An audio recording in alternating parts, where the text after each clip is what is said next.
ជាបឋមនាងខ្ញុំសូមគោរពជំរាបសួរលោកគ្រូនិងមិត្តរួមថ្នាក់ទាំងអស់ថ្ងៃនេះដែរក្រុមយើងខ្ញុំសូមធ្វើបទបង្ហាញក្រោមប្រធានបទទំនាក់ទំនងទីផ្សារក្រុមនាងខ្ញុំជាក្រុមទី3ដែលមានសមាជិកចំនួន9រូបទី1លោកច័ន្ទអេងទី2លោកតាវាសនាទី3លោកមាសសារ៉ុំទី4លោកស្រីអ៊ុំគុន្ធីទី5នាងខ្ញុំអ៊ុំសុគន្ធារីទី6លោកហមគឹមហ៊ីមទី7លោកគឹមផូលីទី8លោកយ៉ងខេមរ៉ានិងទី9លោកគឿនពិសិដ្ឋនាងខ្ញុំសូមធ្វើការបង្ហាញពីគោលបំណងនៃទំនាក់ទំនងទីផ្សារដូចតទៅទី1ការណែនាំទី2ការវាយតម្លៃអក្សរសាស្ត្រទី3វិធីសាស្ត្រនៃការស្រាវជ្រាវទី4លទ្ធផលនិងទី5សេចក្តីសន្និដ្ឋាននិងអនុសាសន៍នាងខ្ញុំសូមធ្វើការណែនាំទំនាក់ទំនងទីផ្សារតើអ្វីទៅជាទំនាក់ទំនងទីផ្សារ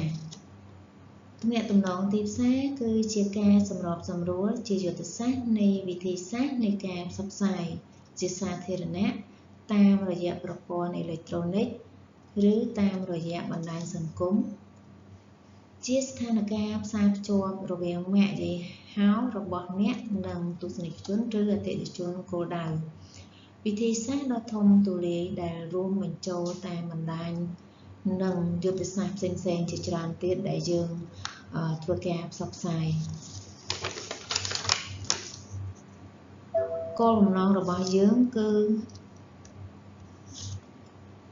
ដើម្បីជូនដំណឹងនិងបញ្ចុះបញ្ចូលនិងរំលឹកដល់អ្នកប្រើប្រាស់អំពីផលិតផលនិងសេវាកម្មរបស់ក្រុមហ៊ុនជាប្រចាំព្រោះថាការទំនាក់ទំនងទីផ្សារជាមួយនឹងអតិថិជនគឺយើងមានការផ្សារភ្ជាប់ទំនាក់ទំនងជាប្រចាំដើម្បីឲ្យអតិថិជនគាត់នៅចងចាំផលិតផលរបស់យើងនិងធ្វើការប្រើប្រាស់បន្តទៀតចា៎សម្រាប់នាងខ្ញុំសូមបញ្ចប់ស្លាយត្រឹមហ្នឹងហើយសូមបន្តទៅសមាជិកក្រុមបន្តស្លាយបន្តទៀតសូមអរគុណចា៎នាងខ្ញុំឈ្មោះអ៊ុំគុន្ធីសូមធ្វើការគោរពជំរាបសួរលោកគ្រូនិងសមាជិកក្រុមទាំងអស់គ្នានាងខ្ញុំសូមធ្វើការបកស្រាយនៅស្លាយបន្ទាប់ពីសមាជិកក្រុមគឺស្លាយទី6គឺចំណុចការរួមបញ្ចូលនៃទំនាក់ទំនងទីផ្សារទំនាក់ទំនងទីផ្សារយើងមានសមាសភាពសំខាន់ដូចជាការផ្សព្វផ្សាយពាណិជ្ជកម្មការផ្សព្វផ្សាយពាណិជ្ជកម្មហ្នឹងគឺមានន័យថាយើងធ្វើការផ្សព្វផ្សាយតាមប្រព័ន្ធដែលយើងធ្វើការបង់ប្រាក់ទី2ទំនាក់ទំនងសាធារណៈទំនាក់ទំនងសាធារណៈហ្នឹងគឺយើងធ្វើការផ្សាយព័ត៌មានដែលអតិថិជនទទួលបានទី3ការលើកកម្ពស់ការលក់ការលើកកម្ពស់ការលក់គឺមានន័យថាយើងធ្វើការលើកទឹកចិត្តរយៈពេលខ្លីទី3ទីផ្សារផ្ទាល់ទីផ្សារផ្ទាល់នោះគឺមានន័យថាគឺជាការទំនាក់ទំនងគោលដៅទី4ការលក់ផ្ទាល់ការលក់ផ្ទាល់គឺជាអន្តរកម្មទល់មុខគ្នាទី5ទីផ្សារ Digital ទីផ្សារ Digital គឺមានវត្តមាននិងការរួមបញ្ចូលតាមរយៈការផ្សព្វផ្សាយតាមរយៈអនឡាញចំណុចបន្ទាប់គឺដំណើរការនៃទំនាក់ទំនងគឺយើងមាន5ចំណុចដូចជាទី1អ្នកផ្ញើយើងសំដៅទៅលើម៉ាកឬក្រុមហ៊ុនដែលបង្កើតនឹងអិនសាកូដទី2បន្ទាប់មកសារនោះនឹងធ្វើដំណើរតាមបណ្ដាញដែលយើងធ្វើការជ្រើសរើសទី3អ្នកទទួលឬទស្សនិកជនគឺយើងសំដៅទៅលើអតិថិជនគោលដៅ Decode នឹងធ្វើការបកស្រាយតាមរយៈសារទី4មតិនឹងធ្វើការវិលត្រឡប់មកកាន់អ្នកផ្ញើសារនោះវិញទី5នឹងធ្វើឲ្យមានសម្លេងរំខានអាចរំខានដល់ដំណាក់កាលណាមួយនៃដំណើរការមួយនោះ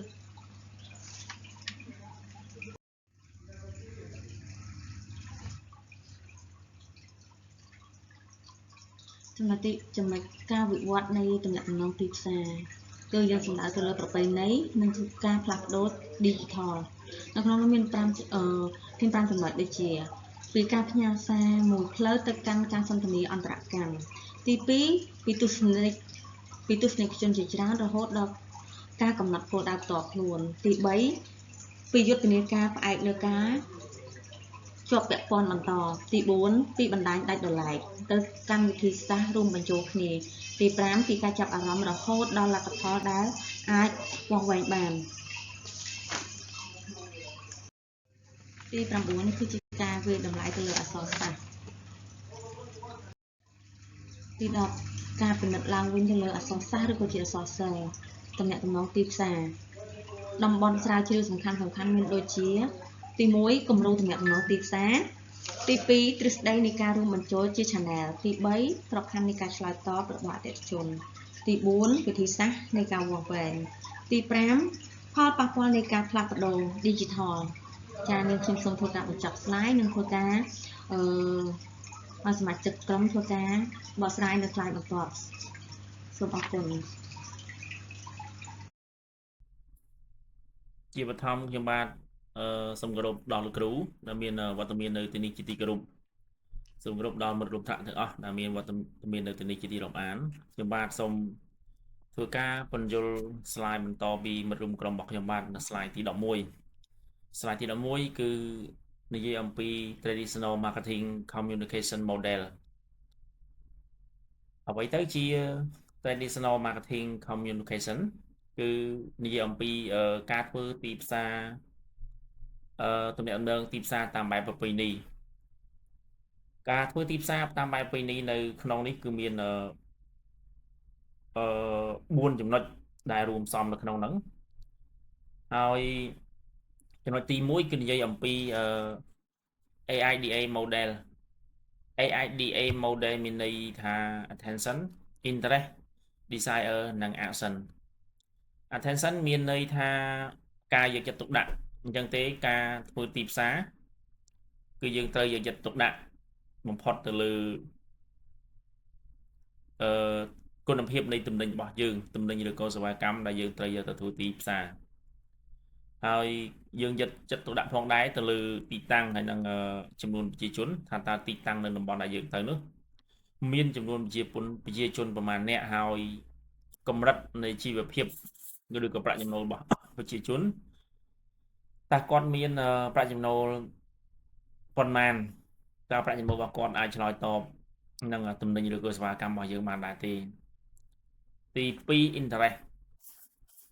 នៅក្នុងនេះគឺមានន័យថាចាប់អារម្មណ៍ការចង់បានការចាប់អារម្មណ៍មានន័យថាយើងទៅធ្វើទីផ្សារគឺយើងចាប់អារម្មណ៍ទៅលើអតិថិជនហ្នឹងគឺចង់បានចាប់អារម្មណ៍ឬក៏ចង់បានឲ្យលក់ដាច់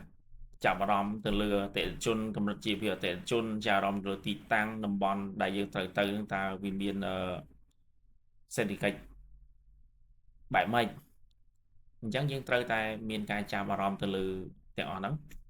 desire ចង់បានការធ្វើទីផ្សារយើងចង់បានឲ្យលក់នៅទំនិញរបស់យើងដាច់ឲ្យបានច្រើនដើម្បីឲ្យក្រុមហ៊ុនរបស់យើងមានការរីកចម្រើនហើយទី3 action គឺសកម្មភាពការធ្វើទីផ្សារបើយើងមិនមានសកម្មភាពទេធ្វើទីផ្សារតាមបែបប្រពៃណីគឺយើងត្រូវមានសកម្មភាពចុះទៅដល់ទីតាំង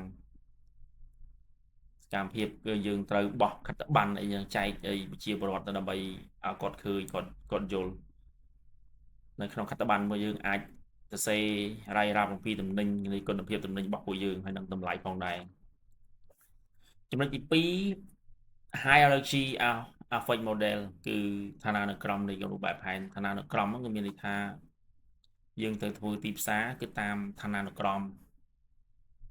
ទៅមួយជំហានម្ដងគឺស៊ើបម្ដងតិចយើងមិនអាចទៅធ្វើទីផ្សារម្ដងឲ្យបានធំទូលំទូលាយទេយើងស៊ើបមើលតើនៅតំបន់ដែលយើងទៅគឺគាត់ប្រើផលិតផលអីគាត់ពេញនិយមនឹងធ្វើអ្វីគេប្រើប្រាស់នៅទំនិញអីចឹងណា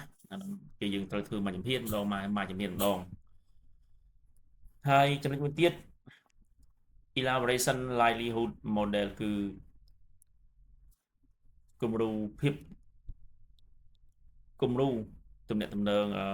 មានន័យថាគំរូភាពទំនាក់ទំនងល្អិតល្អន់ នៅក្នុងនោះគឺយើងត្រូវហើយទៅធ្វើទីផ្សារត្រូវតែមានភាពទំនាក់ទំនងឲ្យបានល្អិតល្អន់បំផុតជិតស្និទ្ធជាមួយនឹងអតិថិជនរបស់យើងត្រូវមើលថែអតិថិជនរបស់យើងហ្នឹងគឺមិនអាចឲ្យពួកគាត់នឹងខ្នឹសចិត្តនៅលើទំនិញឬក៏សកម្មភាពដែលយើងទៅផ្សព្វផ្សាយទេចំណុចមួយទៀត two step follow series ចំណុចនេះខ្ញុំសូមបកស្រាយនៅពេលក្រោយចំណុចមួយទៀតគឺ diffusion of innovation ការរីករាលដាលនៃការច្នៃប្រឌិតការរីករាលដាលនៃការច្នៃប្រឌិតមានន័យថាការយើងទៅធ្វើទីផ្សារនៅតំបន់ណាមួយបើយើងទៅក្នុងពេលទៅហើយយើងលក់ដាច់ហើយយើងមានន័យថាយើងដឹងពីអតិថិជនរបស់យើងគាត់ប្រើប្រាស់អីច្រើនណាស់អញ្ចឹងដល់ពេលហ្នឹងយើងមកផលិតថែមទៅឬក៏យើងមកធ្វើការនាំចូលឬក៏ទិញចូលលេងយកមកផ្គត់ផ្គង់បន្ថែមហ្នឹងហើយគឺមានន័យថាការរីករាលដាលនៃការច្នៃប្រឌិតឬក៏យើងធ្វើឲ្យទំនិញរបស់យើងឲ្យវាល្អវាស្អាតអីជាងមុនទៅណាខ្ញុំ slide ទី11ឲ្យបញ្ចប់ចឹងខ្ញុំសូមចូលទៅ slide ទី12 slide ទី12និយាយអំពី evolution of IMC series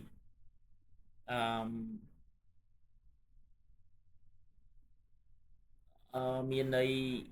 នៅពេលនេះខ្ញុំចង់បញ្យល់អំពី IMC សិនពី IMC evolution of IMC series IMC មានន័យថា integrate marketing communication ទំនាក់ទំនងទីផ្សាររួមបញ្ចូលគ្នា IMC គឺអត្ថន័យគឺ IMC ត្រូវបានកំណត់ថាជាដំណើរការនៃការរៀបចំបែបផែនការនិងការរចនាទំនាក់ទំនងតាក់ទងទៅម៉ាកផលិតផលទំនិញយើងណាហើយនឹងភាពល្អប្រសើរមានន័យថាធ្វើយ៉ាងណាឲ្យទំនិញរបស់យើងឲ្យនៅគុណភាពល្អមានសម្រស់ស្អាតចឹងហើយ IMC គឺ integrate marketing communication ហ្នឹងហើយនៅក្នុងនោះគឺមានកលឹះមាន5ចំណុចដែលចូលរួមសំខាន់ដែរគឺនិយាយអំតាក់ទងនឹងឆ្នាំគឺនៅក្នុងឆ្នាំ1980គឺ recognize our integrate approach នេះមានន័យថាការទទួលស្គាល់នៃវិធីសាស្ត្ររួមបញ្ចូលគ្នាឆ្នាំ1990គឺ Post IMC framework develop មានន័យថាឆ្នាំ1990គឺជាឆ្នាំដែលបង្កើត IMC ដំបូងគេហើយនៅក្នុងឆ្នាំ2000 Century Management Integration ការរួមបញ្ចូលការគ្រប់គ្រងយុទ្ធសាស្ត្រឆ្នាំ2010 Digital Integration Framework មានន័យថាឆ្នាំ2010គឺជាឆ្នាំនៃការកើតឡើងនៃប្រព័ន្ធ Digital ពីឆ្នាំ2010គឺអាចថា marketing អីគេអាចប្រើតាមប្រព័ន្ធ Digital ខ្លះលែងតាមប្រព័ន្ធទីផ្សារដូចកាលមុនហើយនៅក្នុងឆ្នាំ2020 AI and data driven model មានន័យថាឆ្នាំ2020គឺជាឆ្នាំដែលរីកចម្រើនមែនទែនប្រព័ន្ធបច្ចេកវិទ្យារហូតដល់ IT AI គឺកើតឡើងឆ្នាំ2020ហ្នឹងមកគឺដោយសារក្នុងឆ្នាំ2019 2020ហ្នឹងគឺពិភពលោកមានវិបត្តិសកលបញ្ហា COVID-19 អញ្ចឹងទៅហើយដល់ឆ្នាំ COVID-19 ជាឆ្នាំមិនទាន់បានបង្កើត AI ទេដល់ឆ្នាំ2020បានគេបង្កើតឡើងប្រើប្រាស់ AI គឺជួយយើងបានច្រើននៅការធ្វើការទាំងធ្វើ marketing ទាំងនិយាយទៅមកការងារគឺ AI ជួយបានច្រើនខ្ញុំសូមចូលទៅ slide ទី13 slide ទី13និយាយអំពី consumer response research ការស្រាវជ្រាវការឆ្លើយតបទៅនឹងអ្នកប្រើប្រាស់អញ្ចឹងទៅការធ្វើទីផ្សារក៏យើងទៅតែធ្វើការស្រាវជ្រាវដែរស្រាវជ្រាវថាទំនិញឬក៏សេវាកម្មរបស់យើងតើយើងលក់ទំនិញអីដែលវាដាច់ដែលវាឆ្លើយតបទៅនឹង ឆ្លើយតបទៅនឹងតម្រូវការរបស់តម្រូវការឬការចង់បានរបស់ប្រជាជននៅតំបន់នោះចឹងទៅគឺយើងត្រូវការធ្វើការស្រាវជ្រាវមុនហើយដើម្បីឈាននឹងការលក់ទំនិញគឺយើងត្រូវការធ្វើទីផ្សារសិនស្រាវជ្រាវសិនថាទំនិញតាមប្រជាជនរបស់យើងត្រូវការអីទិញអីចឹងណាហើយបើយើងអត់ធ្វើការស្រាវជ្រាវទេយើងយកទំនិញទៅលក់ស្មានបន្ថយហ្នឹងគឺយើងមិនអាចលក់បានទេលក់ដាច់ទេហើយនៅក្នុងនោះគឺមាន5ចំណុចសំខាន់មាន information process machinist យន្តការដំណើរការព័ត៌មានហ្នឹងហើយយន្តការដំណើរការព័ត៌មានយើងត្រូវតែក្តោបបានព័ត៌មានត្រូវតែក្តោបបាននៅក្នុងដៃជានិច្ចព័ត៌មានហ្នឹងសំខាន់ក្នុងការធ្វើទីផ្សារទី2 emotional rational appeal emotional and rational appeal អារម្មណ៍ทิพย์នឹងការអំពាវនាវដោយហេតុផលទី3ចំណុចទី3 physiological retain សេរីទ្រឹស្ដីប្រតិកម្មខាងផ្លូវចិត្តចឹងអាទ្រឹស្ដីប្រតិកម្មខាងផ្លូវចិត្តហ្នឹងគឺវាក្នុងនាមអ្នកធ្វើទីផ្សារយើងត្រូវតែរក្សាបានតាក់ទងនឹងផ្លូវចិត្តផ្លូវអារម្មណ៍ការចុះទៅធ្វើទីផ្សារយើងជាអ្នក marketing វាលេអីនឹងប៉ះពាល់ទេប៉ះពាល់សម្ដីជាមួយអតិថិជនហើយការនិយាយទៅយើងម្នាក់ឯងយើងនិយាយផ្សព្វផ្សាយមុខទំនិញរបស់យើងទៅឲ្យមនុស្ស100,000 នាក់វាអាចថាមានប៉ះពាល់ហើយអញ្ចឹងដល់ពេលដែលមានប្រតិកម្មឡើងវិញនេះពីអតិថិជនហ្នឹងតើយើងមានអារម្មណ៍ខឹងគេឬអីឬយ៉ាងម៉េចហ្នឹងគឺទ្រឹស្ដីប្រតិកម្មផ្លូវចិត្តមួយទៀតមក exposure effect ប្រសិទ្ធភាពនៃការប៉ះពាល់ទីចំណុចមួយទៀតselective attention and retention ការយកចិត្តទុកដាក់ការជ្រើសរើសនិងការរក្សាទុកអញ្ចឹងចំណុចនេះវាដូចស្តៀងទៅនៅខាងលើដែរទេត្រូវយកចិត្តទុកដាក់ពេលធ្វើទីផ្សារក៏កុំលេងសើចនិយាយឲ្យបានម៉ត់ចត់តំណែងយើងល្អយើងថាល្អតំណែងយើងមាត់ជុំយើងថាមាត់ជុំអញ្ចឹងណាហើយតម្លៃក៏ដូចគ្នាដែរតំណែងយើងមួយតម្លៃប្រហែល$1ឧទាហរណ៍គឺយើងលក់ឲ្យគេដល់ពេលដែលលក់អតិថិជនក៏នៅតែរក្សាតម្លៃប៉ុណ្ណឹងដែរហើយនៅក្នុងនោះការរក្សាទុកការរក្សាទុកមានន័យថាតំណែងយើងណាត្រូវយកមករក្សាទុកវាបានកន្លែងល្អត្រឹមត្រូវមានគុណភាព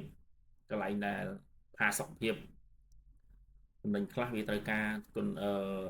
សីតុណ្ហភាពត្រជាក់យើងដាក់ទៅត្រជាក់ត្រឹមអង្សាសេកន្លែងខ្លះទៅក៏ត្រូវកន្លែងការស្អាតស្ងួតធម្មតាអញ្ចឹងទៅខ្ញុំសូមចូលទៅចំណុចទី14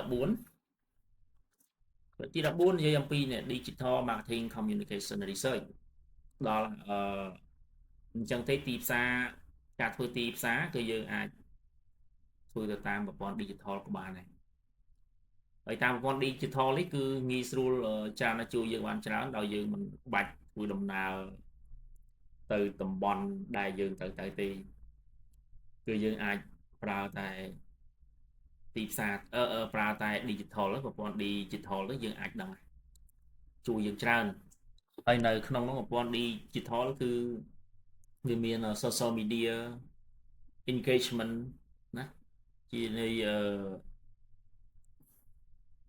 គំរូនៃការចូលរួមប្រព័ន្ធផ្សព្វផ្សាយសង្គមណាតាមយើងធ្វើការផ្សព្វផ្សាយតាមសង្គមតាមគ្នាតាមផ្សព្វផ្សាយតាមសង្គមមានន័យថាយើង boot page boot អីចឹងទៅផ្សាយតាម Facebook តាម website តាមអីចឹងទៅcontent marketing effective នេះមានប្រសិទ្ធភាពនៃការធ្វើមាតិកាក៏ល្អដែរនោះសិតតែប្រព័ន្ធតាមយកប្រព័ន្ធបច្ចេកវិទ្យា digital ចំណុចទៀត mobile marketing response framework ណាគឺតាមរយៈទូរស័ព្ទអញ្ចឹងទៅយើងទេតាមទូរស័ព្ទទៅយើងចាត់នៅក្នុងក្រុមហ៊ុនយើងចាត់ឲ្យមានសក្ការៈយើងមួយទៅចាំទេទូរស័ព្ទទៅទូរស័ព្ទទៅនៅតំបន់ណាដែលយើងត្រូវទៅយើងទេទៅតាក់ទងគេណាសុំលេខគេអ្នកក្បែរនោះសុំបន្តយើងធ្វើការទៅ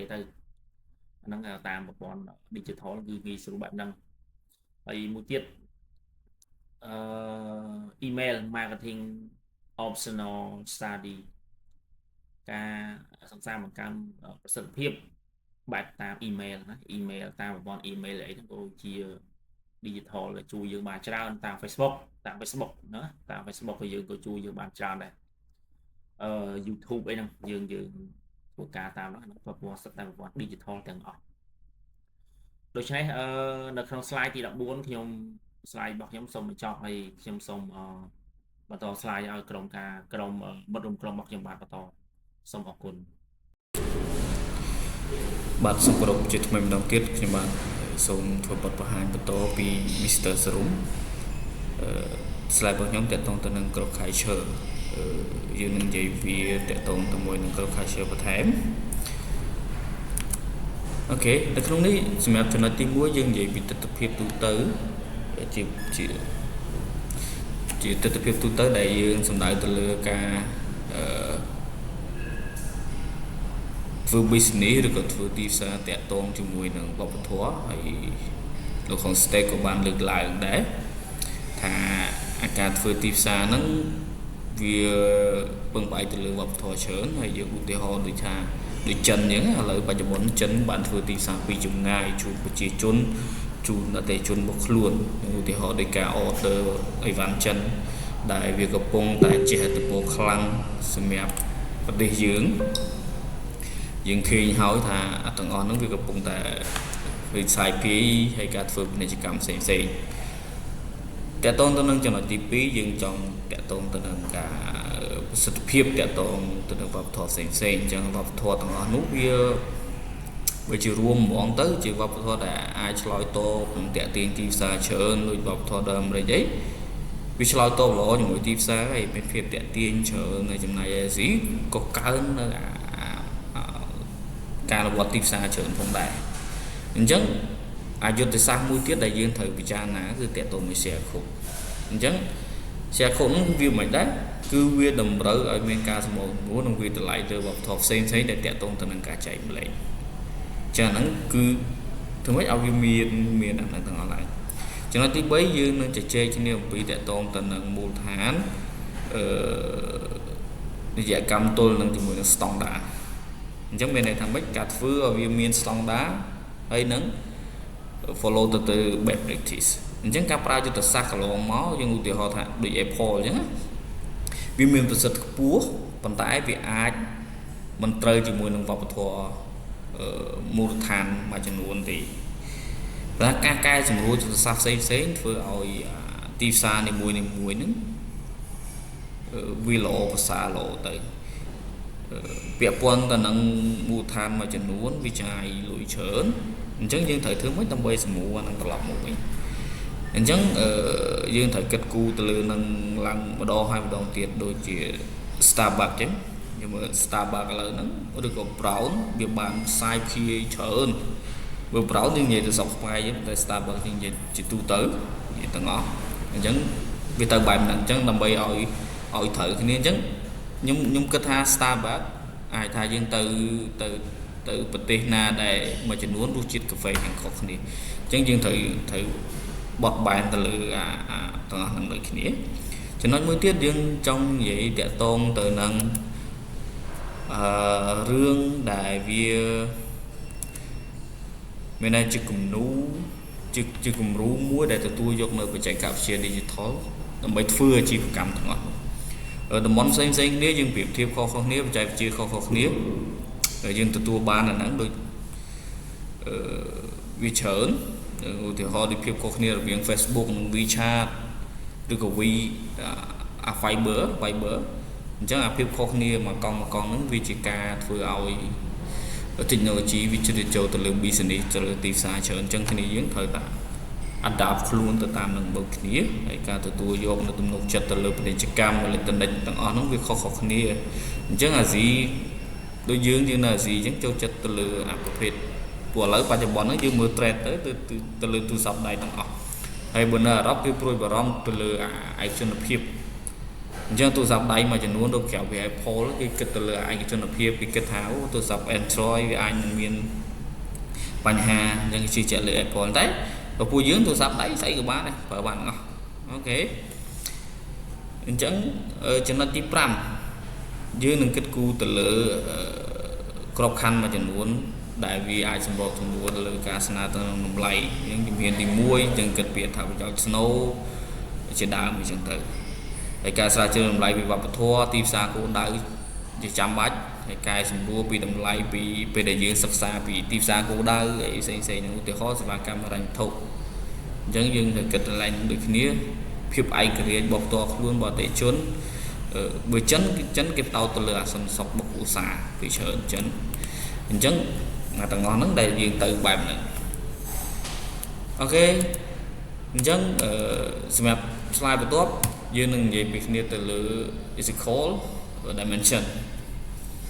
អូខេអញ្ចឹងចំណុចទី1យើងអាចនិយាយតាក់ទងទៅនឹងក្រមសីលធម៌អញ្ចឹងការសិក្សាពីអំពីព្រំដែនក្រមសីលធម៌រវាងការបញ្ចុះតម្លៃមានន័យថាទាំងអស់ហ្នឹងវាមានការបញ្ចុះតម្លៃផ្សេងគ្នាអញ្ចឹងយើងត្រូវសិក្សាពីរវាងការបញ្ចុះតម្លៃដែលអាចតាក់ទងដែលអាចទទួលយកបានការគ្រប់គ្រងដែលវាមានភាពបោកប្រាស់មានតែបញ្ចុះតម្លៃតែអត់មានភាពបោកប្រាស់ទេអញ្ចឹងគោលការណ៍សេរីសម្រាប់ជ្រើសរើសឲ្យវាត្រូវមួយគ្នាហ្មងដើម្បីឲ្យវាអតិថិជនជឿទុកចិត្តបាននិងគោរពទៅលើយើងទាំងអស់គ្នាសម្រាប់អ្នកដែលធ្វើទីផ្សារអញ្ចឹងចំណុចទី2យើងពងផ្អែកទៅលើភាពមួយចំនួនយើងនិយាយពីទៅលើកុមារអញ្ចឹងយើងពេលដែលយើងសិក្សាស្វែងយល់ពីរបៀបផ្សេងដើម្បីធ្វើពាណិជ្ជកម្មយើងត្រូវគិតទៅលើភាពងាយរងគ្រោះរបស់កុមារក្តីឬក៏អ្នកដែលងាយរងគ្រោះក្តីអញ្ចឹងយើងត្រូវគិតកន្លែងហ្នឹងដែរអញ្ចឹងអាជីវកម្មរបស់យើងដើរទៅបានយើងបើអត់គិតពីហ្នឹងយើងមានបញ្ហាអញ្ចឹងយើងត្រូវតែគិតពីអាហ្នឹងដល់ហើយមិនអាចថាឧទាហរណ៍ថាឥឡូវយើងលក់របស់មួយដែលវាប៉ះពាល់ទៅដល់កុមារយើងអាចទៅបញ្ចុះតម្លៃកុមារយើងមកទិញបានទេហើយមនុស្សចាស់ឬអ្នកជំងឺផ្សេងក៏យើងមិនអាចទៅធ្វើអញ្ចឹងដែរអញ្ចឹងយើងត្រូវតែមានទាំងអស់ហ្នឹងដើម្បីការពារហើយមួយទៀតតាក់ទងទៅមួយនឹងចំណុចមួយទៀតគេហៅថាយើងត្រូវមាន green environment នៅក្នុងហ្នឹងអញ្ចឹងការសិក្សាអាងតាក់ទងជាមួយនឹងយើងមាន green environment អញ្ចឹងឧទាហរណ៍ថាយើងលក់កាហ្វេយើងនៅប្រើ plastic អត់យើងនៅមាន green environment ហ្នឹងអត់សម្រាប់ជួយបរិស្ថានជួយអីផ្សេងយើងជាងសិនជាក់តែយើងត្រូវពង្រៀនអតិថិជនយើងត្រូវធ្វើមិនខ្លះដើម្បីមាន green environment នៅក្នុងអង្គភាពរបស់ពួកគាត់យើងអ្នកលក់កាហ្វេក៏ដូចគ្នាដែរយើងឧទាហរណ៍ជាក់ស្ដែងអញ្ចឹងអូខេចំណុចមួយទៀតតាក់ទងទៅនឹងឯកជនភាពដែលយើងក្នុងការធ្វើទីផ្សារគោលដៅអញ្ចឹងយើងត្រូវមានអាហ្នឹងយើងត្រូវគោរពពួកហ្នឹងហើយការសិក្សាដែលអាចវាប៉ះពាល់ទៅនឹងមូលដ្ឋាននឹងការប្រើប្រាស់ទិន្នន័យរបស់អតិថិជនក្នុងយុទ្ធសាស្ត្រទីផ្សារការផ្សព្វផ្សាយពាណិជ្ជកម្មចឹងយើងត្រូវសមអីជាច្រើនសម្រាប់ធ្វើឯកជនភាពសម្រាប់អតិថិជនរបស់យើងអាចទៅបង្ហាញថាអូអតិថិជនយើងមួយនេះកំពុងប្រើសេវាកម្មយើងមួយនេះទេអញ្ចឹងវាធ្វើឲ្យប៉ះពាល់អូខេចំណុចមួយទៀតតកតងទៅនឹងការសិក្សាពីតម្លាភាពអញ្ចឹងយើងនឹងនិយាយតកតងជាមួយនឹង transparency តម្លាភាពអញ្ចឹងការសិក្សាស្រាវជ្រាវមួយចំនួនក៏បានលើកឡើងថាព័ត៌មានទាំងអស់ហ្នឹងគឺពីពេញលេញពេញផលិតផលសេវាកម្មតំណែងពាណិជ្ជកម្មផ្សេងហើយគ្រប់លំដាប់ថ្នាក់អីហ្នឹងយើងក៏ត្រូវគិតគូរដែរអញ្ចឹងការបង្ហាញចេញតកតងទៅនឹងការឧបត្ថម្ភគឺត្រូវតែបាំងព័ត៌មានមួយចំនួនយើងអត់ត្រូវប្រើនេះទេហើយភាសាយើងត្រូវតែប្រើឲ្យច្បាស់លាស់យើងអាចប្រើអត់ច្បាស់លាស់ទេអញ្ចឹងទៅយើងនឹងមានភាពយល់ច្រឡំរវាងគ្នាអញ្ចឹងទៅអូខេសម្រាប់ចូល slide បន្ទាប់យើងតាក់ទងជាមួយនឹង OI ហើយនឹង Insurance អញ្ចឹងអាកន្លែងនេះយើងគិតចំណុចមួយដែលយើងត្រូវមានគំរូដែលគេផ្ដល់គុណតម្លៃទៅលើ attribute model អញ្ចឹងវិធីសាស្ត្ររបស់យើងមួយចំនួនយើងត្រូវតែកណនាទៅលើចំណុចទីផ្សារហើយនឹងធ្វើឲ្យមានឥទ្ធិពលទៅលើការសម្រេចចិត្តរបស់អតិថិជន chẳng dương thời miền chùm nói chẳng chùm nói đại dương thời miền tôi có đo làm lái tiền óc thật đỏ miền này đo tầm lái tôi phụ qua tầm mẫu sân em xây nó tôi phải phụ qua là thà nó tính thứ ba này nếu muốn tiếp theo đo tầm lái từ ca từ ngày khỏi dương miền này game miền này chẳng tới dương chạy con tầm lái smart cái này xem đẹp có thể chôn được chẳng còn dul về nắng tới dương nghĩ em mới tiếp tại tôi mới bành hạp chốn dương thật vọt về Nhật Bản bữa sau thì dương vọt về Nhật Bản đến việc bà chẳng cả lần ba nó không cả tam đan là tập Paul bị cả cục đoàn tiếp sát dương thật vọt về nhà phải thầm thời cho nên mới tiếp tại tôi từ nâng market model dương cùng ru này cả về phía tí xa chỉ đám dương thời mình thì xa vọt về vì bạn thầm thời bây giờ miền đi dương bụng bảo vọt về tí xa bây giờ thay vì thầm thời cũng rất na chẳng ok chúng ta mới tiếp theo là customer lifetime chẳng hạn nó dương trời tại kịch này ở chúng bác kẹt là nia đầm lấy srop đại tại chun một nét ban đó chìm cầm dương pin chẳng như thời miền tầm đẹp tầm nô như thời che phi đầm lấy che follow up của quạt can tài lo bớt xài ok cho nó mới tiếp theo tôn chỉ muốn nâng ca vi từ lại từ lượng map bảo dưỡng là của bọn ta đi bàn phần này chứ chẳng như thời che tam đa nâng vô đăng tìm map bảo dưỡng luôn ấy sắc xa phi tầm đẹp tầm non bọn map bảo dưỡng thao việc relate ấy on nên để hay đậm hay thời tập bữa xuân chỉ ác thời tập viên nè còn sao được còn viên nè này non bảo dưỡng đặt phần tu tham map bảo dưỡng bệnh đá bảo dưỡng cái đồng rơi dương ai phơi về phía tệ chôn được phơi về phía auditor chỉ đạo ok chẳng cho nó mới tiếp tại tôn mỗi slide và top như là gì kia tại tôn cho mỗi là ca emerging research trading chẳng số hà nó như thôi cái dương thời kích từ lưới tiếp xá hay nó phần bản cá chỉ cầm một chuyện chẳng cá pra chạy cái tết vì sủng rô luôn ở dưới bên này địch phở chỉ cua có ba mũi đồng bay vọt về từ lưới phần bản cam ở phần cam bỏ thể chôn nhé những phần cam bỏ thể chôn thì ai vọt về bà này chẳng ưu tiên họ thao những vọt cam phim cua có ba na mũi vì cái chết tận này sai phần này na mũi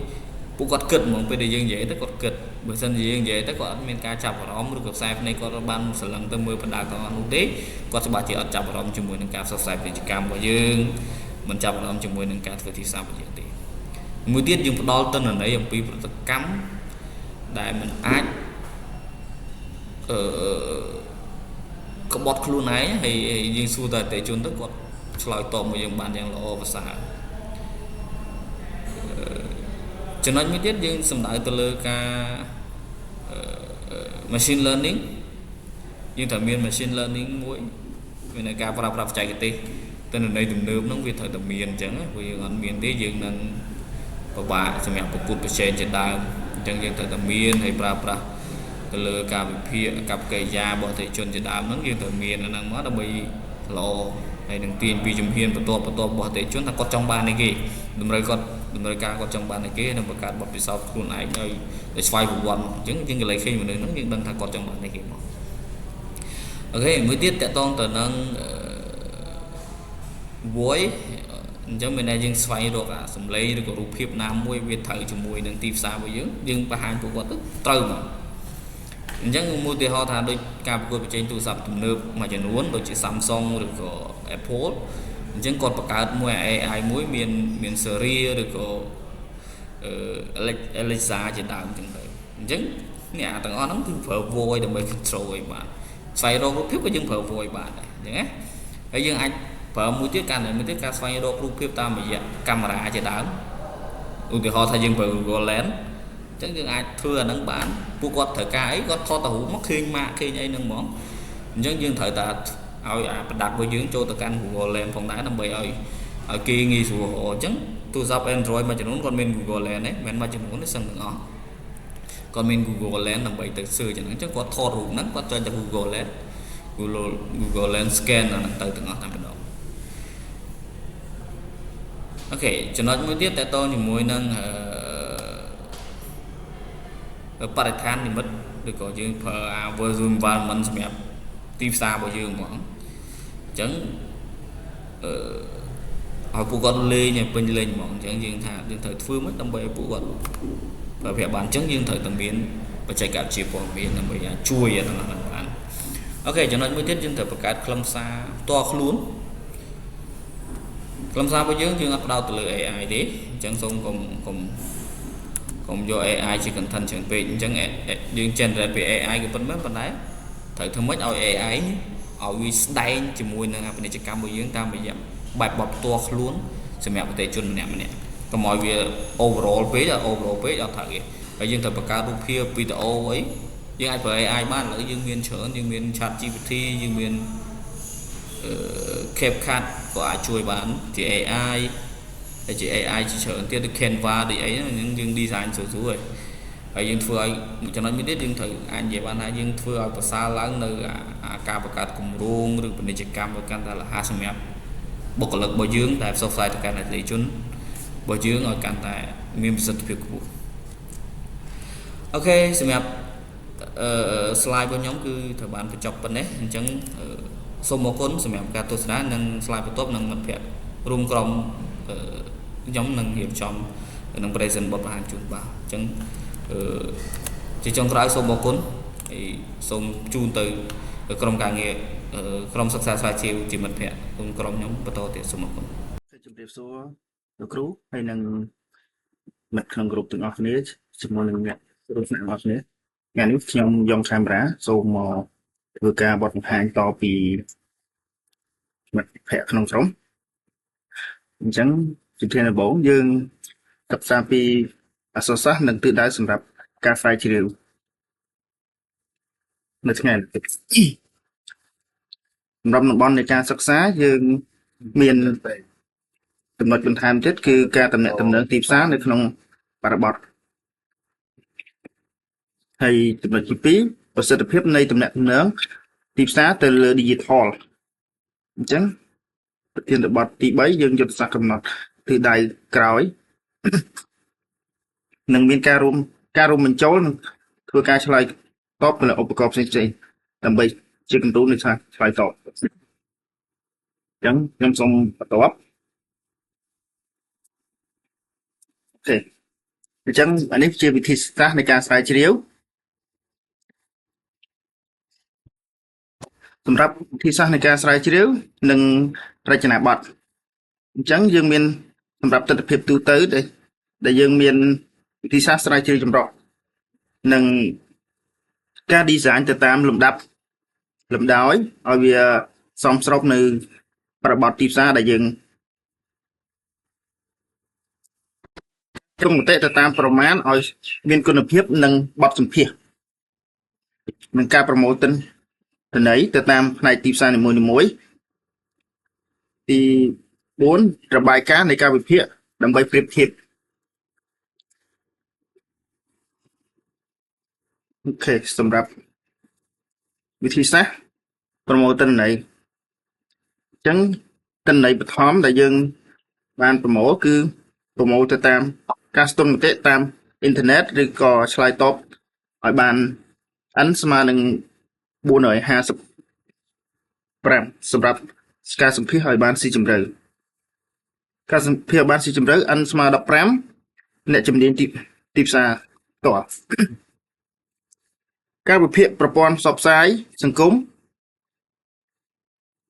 និង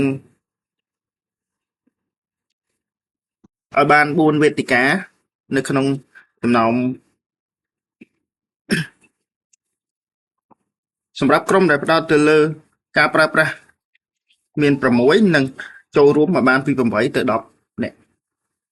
អូខេសម្រាប់ខ្ញុំសូមប៉ុណ្ណឹងហើយខ្ញុំនឹងបញ្ជូនទៅឲ្យខាងគ្នាខ្ញុំបន្តទៀតដើម្បីធ្វើការបកស្រាយបន្ថែមបាទជាបឋមខ្ញុំសូមគោរពលោកគ្រូនិងមិត្តរួមថ្នាក់ទាំងអស់ជាទីគោរពបាទ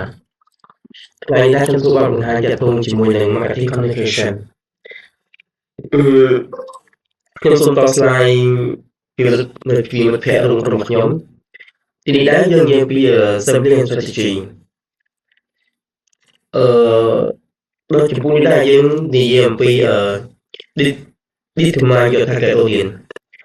តាក់ទងជាមួយនឹង target audience ដែរយើងត្រូវដឹងថាតើភ្ញៀវរបស់យើងជាភ្ញៀវប្រភេទណាភ្ញៀវអ្វីមួយទៀត to the right product to the right product នេះថាលក់អីវ៉ាន់ទៅកន្លែងណាមួយឬក៏ទីប្រជុំជនណាមួយយើងត្រូវដឹងថាតើអីវ៉ាន់ប្រភេទណាជាអីវ៉ាន់មួយដែលលក់ដែរនៅទីប្រជុំជនហ្នឹងឧទាហរណ៍ថាគេកន្លែងហ្នឹងគេលក់ផ្សារលក់ត្រីតែយើងមិនទៅលក់ត្រីយើងទៅលក់ឡាននៅកន្លែងហ្នឹងអញ្ចឹងភ្ញៀវក៏មិនសូវជាមិនជាអ្វីដែលគេចង់បានណាបាទមួយទៀតយើងត្រូវដឹងថាយើងត្រូវជ្រើសរើសវិធីសាស្ត្រណាត្រឹមត្រូវដើម្បីធ្វើ assembly ហ្នឹងគួរតែធ្វើកន្លែងណាដែរទីណាយើងគួរធ្វើហើយបន្ទាប់មកយើងត្រូវតែបង្រៀនគ្នាយើងឲ្យដឹងថាតើភាពរបស់យើងអ្វីយើងចង់បានគឺអីគេដើម្បីយើងបញ្យល់ណែនាំទៅកាន់ភាពរបស់យើងនៅដល់ដឹងមួយទៀត offer incentive រាល់អ្នកលក់ឬក៏អ្នកទិញទាំងអស់គឺពួកគាត់នឹងគឺចង់បានការផលប្រយោជន៍ដូចគ្នាអញ្ចឹងកាលណាយើងលក់បានតែគេមួយយើងអាចណែនាំពីផលប្រយោជន៍នឹងទៅកាន់គេដឹងគេចង់បានថាគេត្រូវយកឲ្យចង់បានហ្នឹងអញ្ចឹងគេនឹងយកហ្នឹងហើយ make sure យើងត្រូវតែយើងមាន objective បានលោកហើយយើងត្រូវ training ทีมរបស់យើងឲ្យ team របស់យើងនឹងគាត់ដឹងថាតើក្រុមរបស់យើងនឹងចង់និយាយពីអីដែរតាក់ទងជាមួយនឹងកន្លែងហ្នឹងបន្ទាប់មកយើងអាចវាស់វែងគេថាវាស់វែងនៅការ success ការជោគជ័យអញ្ចឹងពេលដែលយើងធានបត់មកមានassembly មាន training មកយើងដឹងថាការជោគជ័យរបស់យើងមិនបានកម្រិតហើយមួយទៀតយើងត្រូវតែ follow up ពី customer យើងអាចជួបភ្ញៀវហើយលាក់ភ្ញៀវចោលបានទេអញ្ចឹងឧទាហរណ៍ថាខ្ញុំទិញឡានតាំងឆ្នាំ2020ប៉ុន្តែខ្ញុំអត់ទិញទេប៉ុន្តែសារមួយហ្នឹងគាត់តាក់ទងមករហូតដល់ខ្ញុំដាក់ចិត្តទិញឡានគាត់នៅក្នុងឆ្នាំ2023ឬ2024នេះអញ្ចឹងថាគាត់អត់ទុកភ្ញៀវចោលទេអានេះថា follow up ពី customer ហើយចំពោះ slide បន្ទាប់គឺយើងនិយាយអំពី data analysis at Tinit កន្លែងនេះតើគឺយើងនិយាយពីស្ថិតិឲ្យយើងដឹងថាតើទម្រង់វិទ្យាសាស្ត្រគឺយ៉ាងម៉េចដែរកន្លែងណាយើងគួរធ្វើហើយមួយទៀតយើងត្រូវតែមាន address វិភាគ communication ទៅមួយចំណូលណាតាក់ទងជាមួយចំណូលរបស់ប្រជាជននៅទីហ្នឹងតើចំណូលជនទីហ្នឹងប្រមាណដែរគួរតែប្រើអីខ្លះបានណាគួរទិញបានមួយទៀត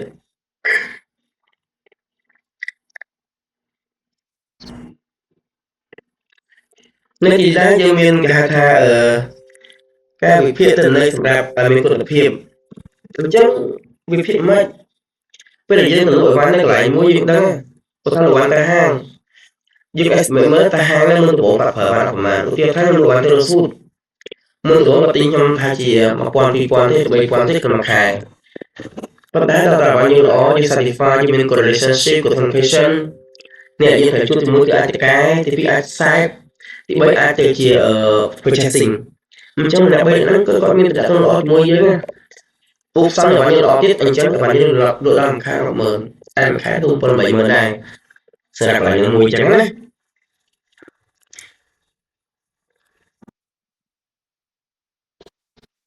មួយទៀតតើតើជាមួយ research limitation and ethics ការរាយការណ៍ដោយលំអៀងក្នុងការឆ្លើយតបទៅការស្ទង់តែយើងដឹង report ទាំងអស់ឬក៏ survey ទាំងអស់យើងការស្ទាបស្ទង់នឹងការធ្វើអីមួយការស្ទាបស្ទង់វាហើយស្ទាបស្ទង់នឹងត្រូវមានការផ្សព្វផ្សាយផង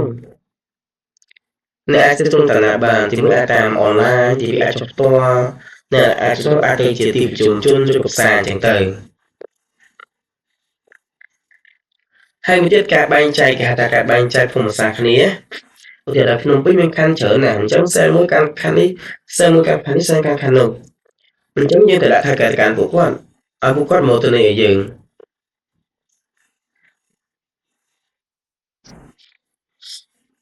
គេថាម៉េច ethical consideration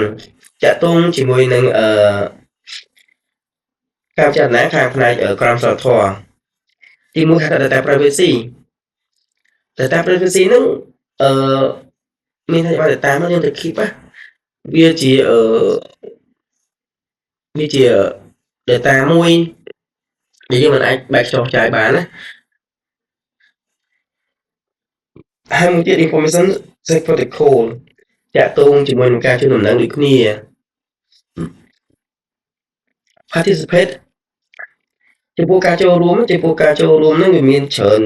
បែបច្រើនស្ថានអញ្ចឹងភ្ញៀវប្រភេទណាដែលយើងហៅចូលរួម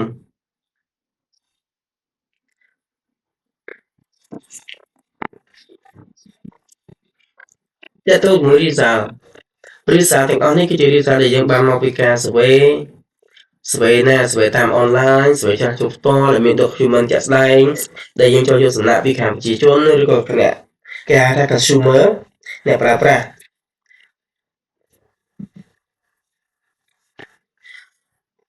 ទីនេះខ្ញុំនិយាយពី overview of key finding major result កន្លែងហ្នឹងមួយទៀត Integrated Marketing Channel ហ្នឹងកន្លែងហ្នឹងគេចង់និយាយថាវិទ្យាសាស្ត្រហ្នឹងព្រោះ channel រួមបញ្ចូលគ្នាបានបង្ហាញអត្រាខ្ពស់ចូលរួមប្រហែលជា 37% អាហ្នឹងមួយទៀតខ្លឹមសារផ្ទាល់ខ្លួនបានផ្ដល់នៅការបំលែងខ្ពស់ជាង 42% ដែរនៃការប្រៀបធៀបទូទៅ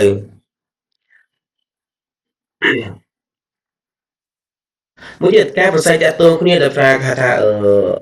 ទូរស័ព្ទចល័តណាទូរស័ព្ទចល័តឬក៏ handphone ហ្នឹងគឺ 50% បាទហើយមួយទៀតយើងមានជាមេតិកាបង្កើតជាវីដេអូបង្កើតបែបចែកម្លែកជាច្រើនចឹងទៅហើយមួយទៀតការអំពាវនាវហ្នឹងធ្វើអារម្មណ៍តាក់ទងជាមួយនឹងអារម្មណ៍គាត់បានមើលឃើញគាត់អំពាវនាវអំពីអាបានរបស់យើងគាត់ដឹងថាធម្មតាពេលខ្លះយើងអូសមកខ្លះគាត់ឃើញអូសម្លងចោលបាត់ហើយដោយសារតែអាបានហ្នឹងក៏អត់មានតាក់ទងអីជាមួយនឹងគាត់ណាហើយការផ្សព្វផ្សាយទាំងអស់ហ្នឹងមិនមែនមានតែប៉ុណ្ណឹងមានច្រើនណាយើងអាច consider តាក់ទងជាមួយនឹងការផ្សព្វផ្សាយដោយប្រើទី1ជា main board ទី2យើងប្រើជា social media ទី3យើងអាចចុះទៅផ្សារធ្វើជាការគេថាយើងទៅខិតបានផ្សារអញ្ចឹងដោយតែខ្ញុំថាយើងលក់អីអញ្ចឹងណាបាទសម្រាប់សូមចោលសូមអរគុណទៅជំរាបសូមបន្តមកទៀតសួរលោកគ្រូក៏ដូចជាបងប្អូនមិត្តរួមថ្នាក់ទាំងអស់គ្នាខ្ញុំសូមបន្តពីមិត្តភ័ក្តិតាក់ទងជាមួយនឹង channel fictive ដែលយើងត្រូវធ្វើអញ្ចឹងបច្ចុប្បន្នយើងដឹងស្រាប់ហើយទីផ្សារ digital មួយចំនួនបានរីករាលដាលពេញនឹងអស់ហើយយើងត្រូវយល់ដឹងពីប្រសិទ្ធភាពដែលយើងធ្វើ channel ទាំងអស់នោះឲ្យវាមានន័យថាឲ្យវាមានលទ្ធផលមានប្រសិទ្ធភាពខ្ពស់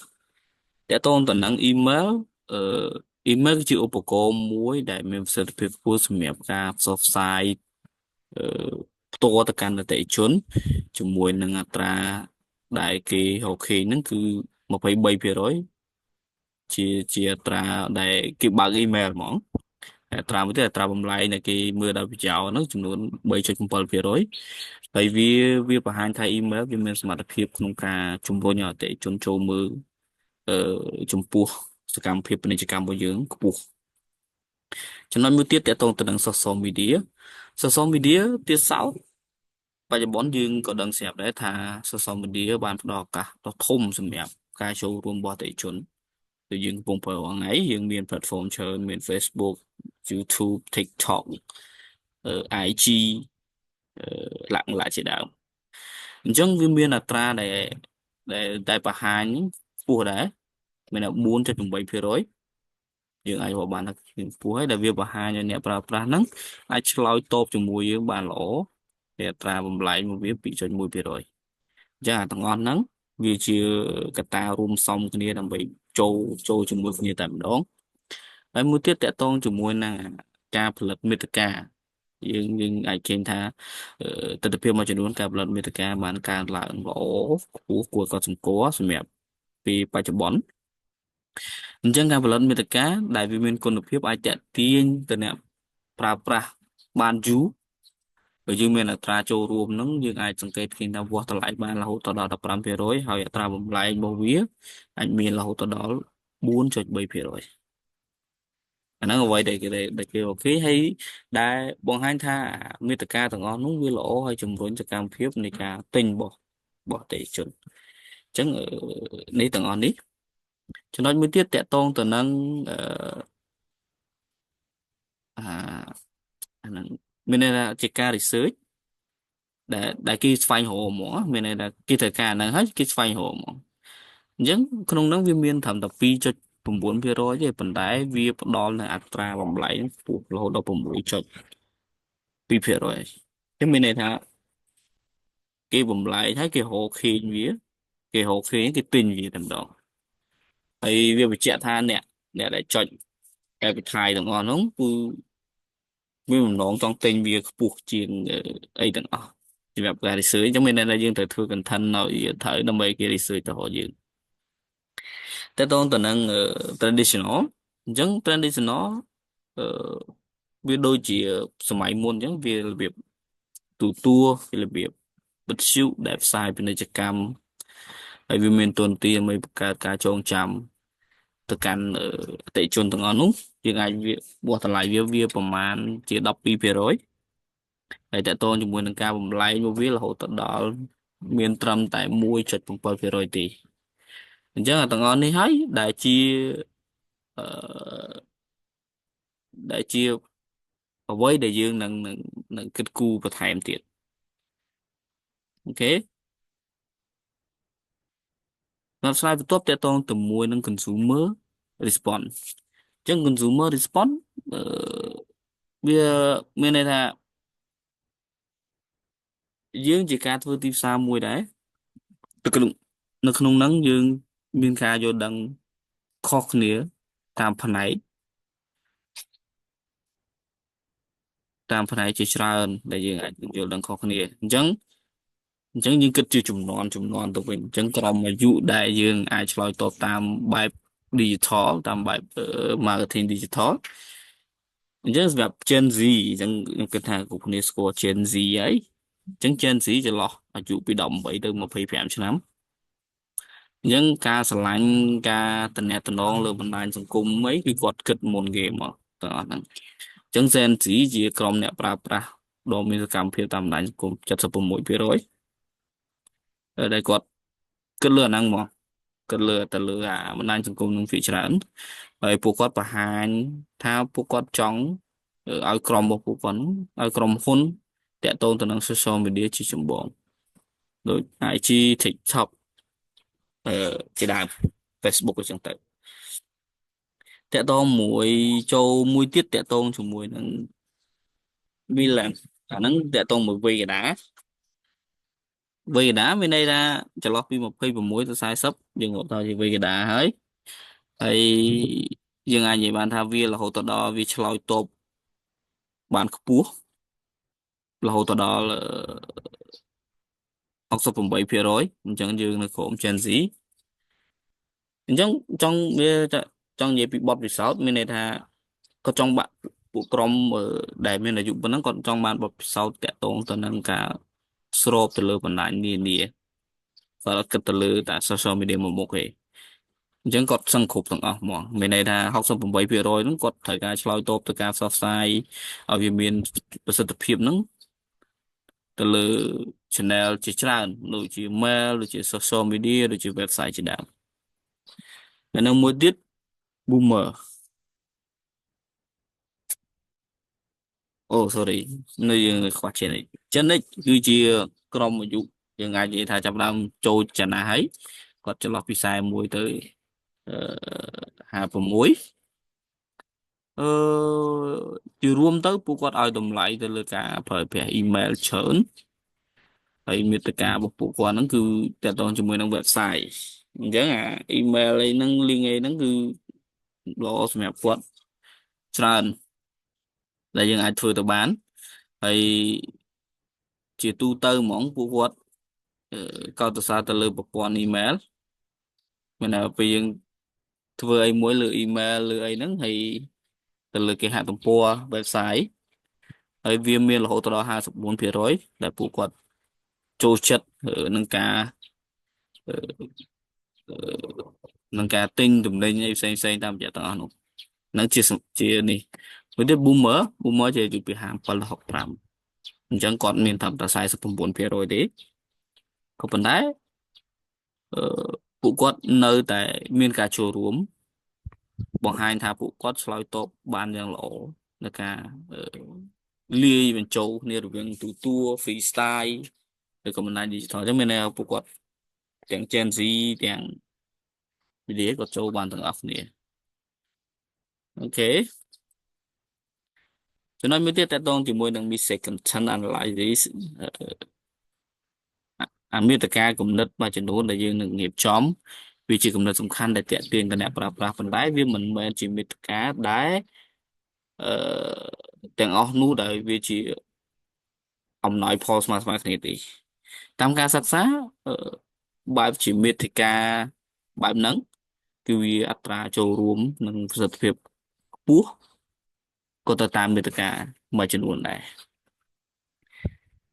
មួយទៀតតកតងជាមួយនឹង story lines អាហ្នឹងគឺវាបើយើងនិយាយមែនតើទៅពេលដែលអ្នកកំពុងតែរៀបចំផលិតផលទៅឲ្យជារឿងរ៉ាវមួយដែលតាក់ទាញចឹងមានន័យថាលើបច្ចុប្បន្ននេះដូចគេយើងទាំងអស់គ្នាបានឃើញរឿងដូចជាចាំងសេឈីរឿងអីហ្នឹងគឺមានន័យថាពួកគាត់សម្រាយរឿងជាភាសាខ្មែរហើយគាត់ advertise អា product របស់ពួកគាត់ចូលទៅតាមហ្នឹងអញ្ចឹងវាជាបទពិសោធន៍មួយជាក់ស្ដែងវាធ្វើឲ្យអ្នកស្ដាប់អ្នកមើលទាំងអស់នោះគាត់ឆ្លើយតបបានល្អជាងមុនហើយអត្រាចូលរួមនោះរហូតដល់ 57% វាខ្ពស់ជាងមេត្តាផ្ដោតទៅលើផលិតផលមកមុខតើតើទៅមួយនឹង user generate content អាមេត្តាទាំងអស់ហ្នឹងសម្រាប់អ្នកប្រើប្រាស់ហ្នឹងវាដូចជាការពិនិត្យទៅលើទំនិញរូបភាពអំណោយផលខ្លាំងសម្រាប់អ្នកប្រើប្រាស់ជឿជាក់ចំពោះមិត្តរួមសហគមន៍ជាដើមមានន័យថាពួកគាត់ឲ្យ rate អាហ្នឹងមួយហ្មងពួកគាត់ឲ្យ rate អាហ្នឹងមួយដើម្បីជាការរៀបចំមួយចំណុចអញ្ចឹងពេលដែលគាត់មានអ្នកណែនាំមួយពួកគ្នាគាត់ជឿជាក់រហូតដល់ 43% អញ្ចឹងមានន័យបើសិនជាខ្ញុំអញ្ចឹងខ្ញុំទៅណែនាំមិត្តភ័ក្ដិខ្ញុំគាត់ជឿជាក់បែបហ្នឹងតកតងទៅមួយនឹងinteractive content អាពេលវេលាហ្នឹងវាមានន័យថាមេត្តាមួយហ្នឹងដែលចូលរួមហ្នឹងវាលក្ខណៈយើងសួរសំណួរឆ្លើយសំណួរហើយវាទាំងអស់ហ្នឹងវាមិនជាការចូលរួមបានច្រើនទេវាគួរសមដែរ 29% វាគ្រាន់បើជាងមេត្តាធម្មតាតើតមួយទៀតតើតមួយ educational content វាជាការប្រភេទអប់រំជាអត្រាចែកចាយហ្នឹងតើតមួយប្រតិពាណិជ្ជកម្មពេលដែលយើងធ្វើ event មួយចំនួនដែលយើងផ្សព្វផ្សាយពាណិជ្ជកម្មរបស់យើងទៅវាគួរសមដែរវាថា 38% អ្នកប្រើប្រាស់គាត់ចូលចិត្តអាមេត្តាបង្រៀនអ្វីមួយទៅកាន់មនុស្សម្នាក់ទៀតឧទាហរណ៍ការបង្រៀនធ្វើឲ្យចិត្តស្ងប់ធ្វើជាដើមចឹងទៅអញ្ចឹងទាំងអស់ហ្នឹងវាធ្វើឲ្យអាជីវកម្មយើងដើរទៅមុខទទួលបានលទ្ធផលច្រើនដែរមួយទៀតមេត្តាដែលចូលរួមយើងគិតថាវាជារូបភាពផងជា slide ផងជាគំនូរជាវិចលឬក៏វីដេអូដែលតាក់ទាញឲ្យអ្នកប្រើប្រាស់ហ្នឹងជាពិសេសអ្នកដែលចូលចិត្ត click through ឲ្យទៅលើហ្នឹងគឺយើងមានន័យថាពាណិជ្ជកម្មតាម slide ហ្នឹងវារហូតទៅដល់ 62% បើធៀបជាមួយនឹងអត្ថបទជាច្រើនទៀតដែលមានអញ្ចឹងណាសម្រាប់ slide បន្ទាប់ទៅមួយ timing and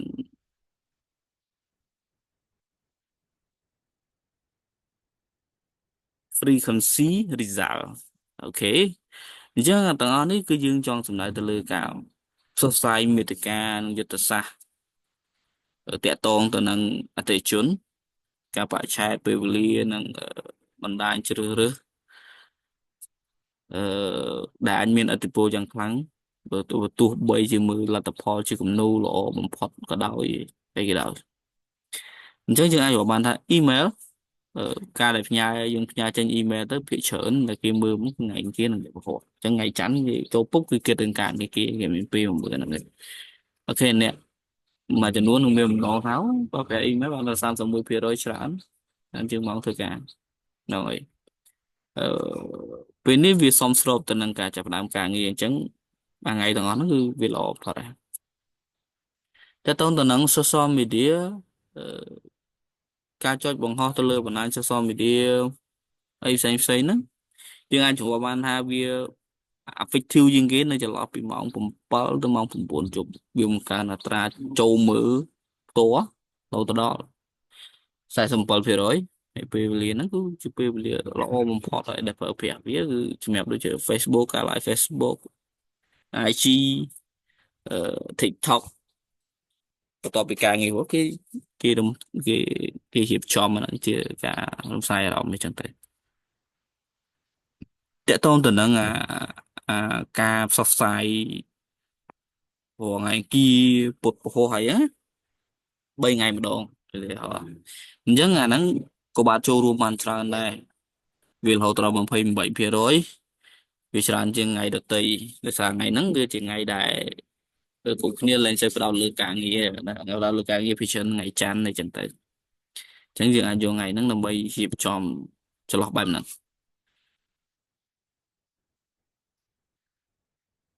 តើតងចំណុចមួយទៀត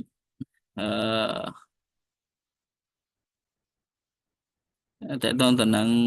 អាហ្នឹង optimal frequency មានន័យវាតទៅ2 ទៅ3ដងក្នុងមួយសប្តាហ៍វាល្អបំផុតសម្រាប់ការចងភ្ជាប់ជាមួយអតិថិជនរបស់យើងអញ្ចឹងយើង live យើងអីអាហ្នឹងយើងធ្វើទៅតាមលទ្ធភាពហើយវាមានប្រសិទ្ធភាពចាប់ផ្ដើមมันចង់ថាវាមិនមែនភ្លាមវាចន្លោះពី2 ទៅ 3ដងនៃសប្តាហ៍ក្នុងសប្តាហ៍ហ្នឹងគឺវាចាប់ផ្ដើមឲ្យផលត្រឡប់មកវិញហើយមករ៉េតពេលវេលាយើងពេលវេលាគឺជាសារសំខាន់ហើយអញ្ចឹងសូមប្រពន្ធជារយៈពេល3ថ្ងៃហ្នឹងយើងត្រូវរៀបចំដំបូងឲ្យបានល្អហើយអាចនាំនៅអត្រានេះក៏ខ្ពស់ដែរ42%វាអតិថិជនរបស់យើងអាចសម្រេចចិត្តទិញបានតែតើជាមួយនឹង slide បន្ទាប់យើងនិយាយពី personalization ជាងផ្ទាល់ខ្លួនទេអញ្ចឹងដើម្បីឲ្យបង្កើតបានយើងខ្លាចជាកត្តាយុទ្ធសាស្ត្រសំខាន់មួយដើម្បីរុញច្រានចងភ្ជាប់អ្នកប្រើប្រាស់នឹងជាមួយយើងមកជាមួយម៉ាករបស់យើងមកអញ្ចឹងយើងប្រើបច្ចេកវិទ្យាផ្ទាល់ជាមួយពួកគាត់ឲ្យមានប្រសិទ្ធភាពខ្ពស់ហើយភាគច្រើនអត្រាចុចមើលក៏វាល្អផ្សារដែរអូខេអញ្ចឹងតកតងជាមួយនឹងទៅលើអាកប្បកិរិយាអញ្ចឹងយើងកំណត់គោលដៅលើពួកគាត់អញ្ចឹងកប្បកិរិយារបស់ពួកគាត់យើងគិតថាបែបម៉េចយើងគិតថាអាចធ្វើដំណើរទៅទិញឬការបើកអ៊ីមែលការមើលវីដេអូជាដើមហ្នឹងវាបានបង្ហាញថាបង្កើននឹងការចុចរហូតដល់46%អញ្ចឹងមានការលក់របស់យើងបើសិនជាយើងឧទាហរណ៍យើងមើលតាមអាកប្បកិរិយារបស់ពួកគាត់យើង present របស់ពួកគាត់យើងធ្វើបទបង្ហាញយើង send email ទៅពួកគាត់យើងឲ្យបង្ហាញជាវីដេអូទៅពួកគាត់អញ្ចឹងអត្រាហ្នឹងគឺរហូតដល់46%មួយទៀតការពឹងផ្អែកទៅលើអាយុលើភេទលើកម្រិតសិក្សាជាដើមហ្នឹងក៏ជួយបានច្រើនដែរយើងអាចនិយាយបានថាវាមិនខ្ពស់ជាងរឿង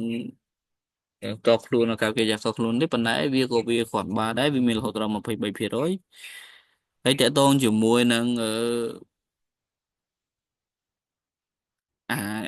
វាមេត្តាដែលយើងដឹកជញ្ជូនដល់ទីតាំងយើងប្រាប់ទីតាំងយើងអីហ្នឹងក៏វាខ្ពស់ដែរវាមានរហូតដល់38%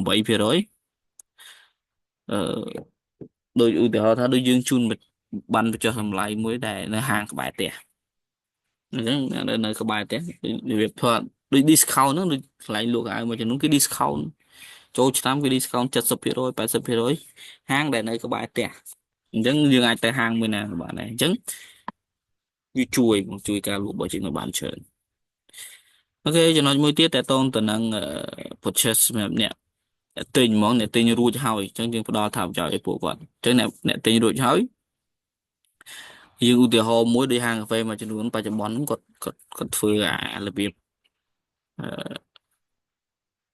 ទិញ5ថែម1ទិញ10ថែម1អញ្ចឹងទៅហើយទិញកៅអៅដូចគ្នាដែរដូច Zendo ដូចអីយើងដល់ថ្ងៃខួបកំណើតយើងធ្វើការមួយគាត់ដល់ថ្ងៃខួបកំណើតគាត់នឹងបញ្ចុះតម្លៃកៅអៅរបស់ពួកគាត់ប្រមាណភាគរយតាមជាគោលការណ៍របស់ពួកគាត់ទាំងទៅអាហ្នឹងវាធ្វើឲ្យការទិញរបស់ពួកគាត់ហ្នឹងវាទៅមុខមានតែពួកគាត់ទិញរួចហើយប៉ុន្តែយើងធ្វើម៉េចដើម្បីហៅពួកគាត់មកវិញយើងប្រើវិធីសាស្ត្របានហ្នឹងមានតែយើងផ្ដល់ជូនបានបញ្ចុះតម្លៃសម្រាប់ពួកគាត់យើងផ្ដល់ជូននៅមានថាដូច Zendo គេមាន birthday ហ្នឹងអានេះឧទាហរណ៍ចាស់ស្ដែងមាន birthday មានអីចឹងយើងបញ្ចុះតម្លៃសម្រាប់បើសិនជាគាត់ទៅទិញថ្ងៃ birthday ចន្លោះពីនេះទៅនេះគាត់នឹងទទួលបានការ discount ចំនួនប៉ុណ្ណេះអូខេតើតមួយទៀតតើតមួយនឹង content preference វាបង្ហាញថាអាចចំណងចំណូលចិត្តរបស់អ្នកទិញហ្នឹងបែបមិនអញ្ចឹងយើងត្រូវរកអាហ្នឹងឲ្យឃើញមកវានឹងទទួលបានលទ្ធផលល្អហើយមែនតើទៅក៏វាអាចចូលរួមរហូតដល់34%ដែរទាំងអស់ហ្នឹងដែលធ្វើឲ្យអាជីវកម្មរបស់យើងឬក៏ផលិតផលរបស់យើងបានទៅដល់អតិថិជន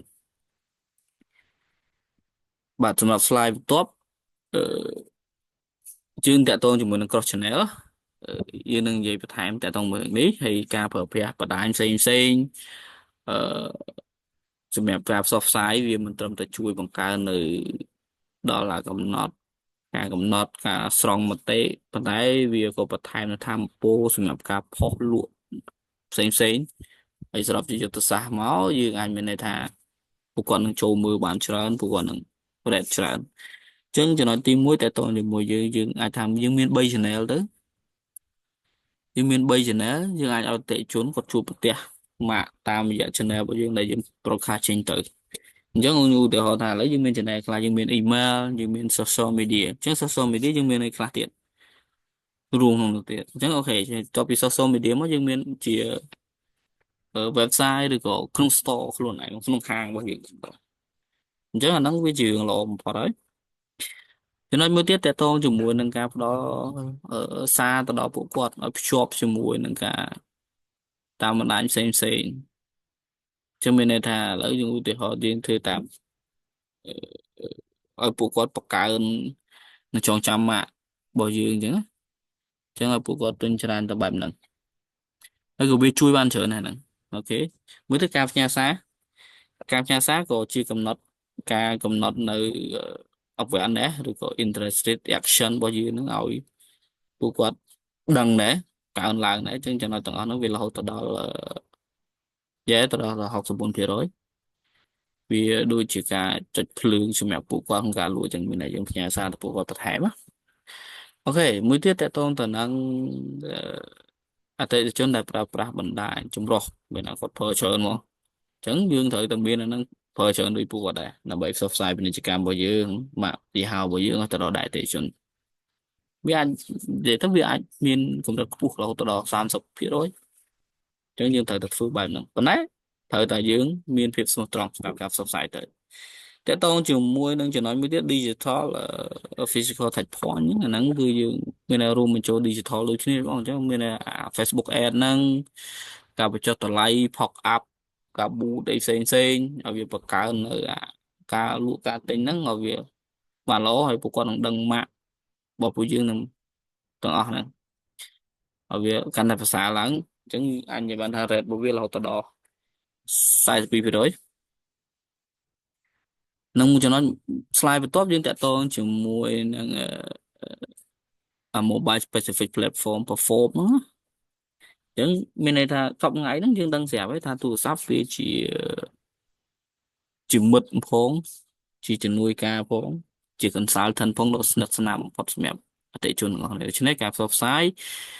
ឲ្យមានប្រសិទ្ធភាពខ្ពស់ឆ្លើយតបទៅនឹងអាកប្បកិរិយារបស់អ្នកប្រើប្រាស់មួយចំនួនដែរអញ្ចឹងលើទូរស័ព្ទដៃហ្នឹងយើងត្រូវមើលថាតើទូរស័ព្ទដៃគាត់ប្រើចំណែកអីគេខ្លះអីចឹងទៅអញ្ចឹងយើងត្រូវ optimize ហ្នឹងអូខេតកតងជាមួយនឹងយើង optimize mobile ហ្នឹងវាយើង vì làពួកគាត់ច្បាស់ជាមាន email ឲ្យស្រូបទៅតាមនៅក្នុងទូរស័ព្ទអញ្ចឹងវាទៅ pop up អញ្ចឹងយើងត្រូវអត្រាផ្ញើ email ហ្នឹងក៏ត្រូវច្រើនដែរដល់ដូចក្រុមហ៊ុនតាក់ទងជាមួយនឹងreal estate អីក៏គាត់ផ្ញើ email ច្រើនដែរអញ្ចឹងយើងផ្ញើ email អូខេហើយមួយទៀតតាក់ទងជាមួយនឹង personal live pushing notification វាមានសិទ្ធិភាពខ្ពស់ពេលដែលយើងមានការងារផ្ទាល់ខ្លួនជាមួយពួកគាត់មកយើងអាចដល់ពួកគាត់មកដោយអាចតាក់ទងទៅនឹងអតិថិជនជាមួយអត្រា42%តែពេលវេលាដែលត្រឹមត្រូវសារដែលផ្ទាល់ខ្លួនរបស់ពួកគាត់នឹងការចូលរួមរបស់យើងខ្ពស់អូខេតាក់ទងជាមួយនឹង SMS បច្ចុប្បន្នវារហូតដល់94%អ្នកដែលចូលមើលអញ្ចឹងវាជាប្រភេទការផ្សព្វផ្សាយមួយដែលមានប្រសិទ្ធភាពខ្ពស់ដែលមិនធ្លាប់មានទេអត្រាបើកនេះអញ្ចឹងមានន័យថាយើងផ្ញើទៅ2 3ដងទៅខ្ពស់ជាង mail អីទៅហើយយើងពិចារណាមើលលើអ្នកទទួល SMS របស់យើងចុងក្រោយប៉ុន្តែកុំប្រើជាអាភេទផ្ញើសារដោយពលល្បែងអនឡាញអានឹងបាត់នេះឯងបាត់បានជោគជ័យឯងហើយតើតើជាមួយនឹង in-app message អញ្ចឹងapp របស់យើងអីហ្នឹងយើងផ្ញើតាម app មានប្រសិទ្ធភាពខ្ពស់ដែរហើយតម្លៃ convert ហ្នឹងពីរដងដែរទៅហើយវាប្រសើរជាងការផ្សព្វផ្សាយក្រៅប្រព័ន្ធអ្នកប្រើប្រាស់ដូចយើងនៅក្នុងតិចណាមួយអញ្ចឹងហើយវាបានត្រឹមត្រូវអញ្ចឹងទៅតើតើជាមួយនឹងមួយទៀតចំណុចនឹង location based mobile អាហ្នឹងវាជាផលប៉ះពាល់ច្រើនហើយនេះចឹងអាហ្នឹងរបៀបដូចលបាយអនឡាញពេលយើងឧទាហរណ៍ទៅយើងដល់កាលម៉ែតហ្នឹងវាតែផ្ញើសារមកហ្នឹងបែបហ្នឹងចឹងគេដើម្បីជំរុញឲ្យអតិថិជនគាត់ចូលមើលច្រើនគាត់ផលិតផលរបស់យើងទៅដល់ដែរអតិថិជនបានយើងត្រូវជំរុញអតិថិជនឲ្យចូលមើលទៅហាងបន្ថែមអញ្ចឹងមានន័យថាយើងមានសេទៅពួកគាត់ឲ្យគាត់ចូលមកមើលហាងយើងបន្ថែមមក install របស់យើងហ្នឹងឲ្យបានកម្រិតណាអញ្ចឹងទៅអូខេតើតមក B2B and B2C B2B business to business B2B business to consumer អូខេអញ្ចឹងអាហ្នឹងយើងប្រៀបធៀបគ្នាវារៀងតិចអញ្ចឹងមួយគត់ដែលមិនអាចប្រើសម្រាប់ B2B ទាំងនេះបានគឺ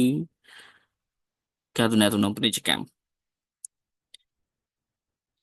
អាជីវកម្មរបស់យើងរវាងពាណិជ្ជកម្មនិងអាជីវកម្មរវាងអាជីវកម្មនិងអតិថិជនវាមានលក្ខណៈខុសគ្នាអញ្ចឹងយើង compare គ្នាតើតងទៅនឹង content B2B content marketing គេគេថាបើយើងប្រៀបធៀបទៅវា B2B វាប្រសើរជាងវាបានជំរុញឲ្យ lead ផលិតផលរបស់យើងទៅដល់អតិថិជនបានច្រើនបើប្រៀបជាមួយនឹង B2C